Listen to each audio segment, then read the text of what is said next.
It's time for an honest conversation about homosexuality. There's freedom to change if you want to.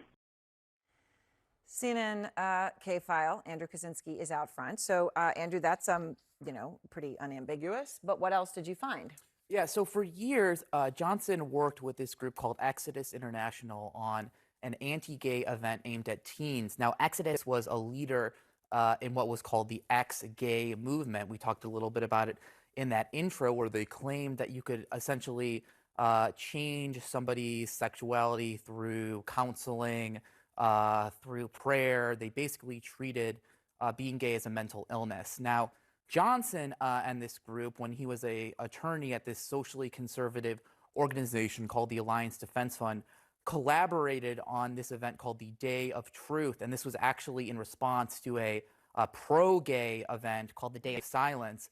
It was to raise awareness about bullying for gay teens. And then they launched this event the next day in 2005 that was about basically they'd pass out cards. They would tell people that you could change your sexual behavior. They pointed teens to their website, and this had links to Exodus's ministries. And we actually have some audio of Johnson talking about that event. Let's take a listen to it. Our race, the size of our feet, the color of our eyes, these are things we're born with and we cannot change. But what these adult advocacy groups like the Gay, Lesbian, Straight Education Network are promoting is a type of behavior. Homosexual behavior is something you do. It's not something that you are. And I think we should note, too, that Exodus actually shut down in 2013. Their founder issued a long apology apologizing for the hurt and pain that this sort of thing has caused. And we actually spoke to a former executive when we were working on this story, and he said that this sort of thing was very damaging for gay teens. So what else did you find on Johnson's record on gay rights? So homosexuality was it was a topic he talked about a lot. When that Lawrence v. Texas ruling came down in 2003, which threw out state sodomy laws, Johnson actually wrote to say that he thought those laws should have stayed in place. He called homosexuality, we reported last week, inherently unnatural. He called it a dangerous lifestyle.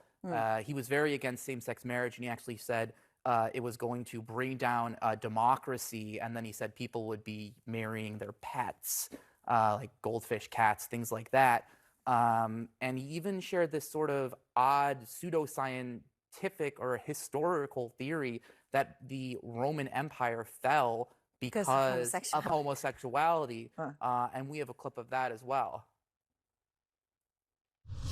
Many historians, those who are objective, would look back and recognize and give some credit to the fall of Rome, to not only the deprivation of the society and the loss of morals, but also to the rampant, homosexual behavior that was condoned by the society. So we did reach out to Johnson's office. We asked about those clips. We asked, does he still believe this stuff? Does he believe in conversion therapy? We didn't get a response from them.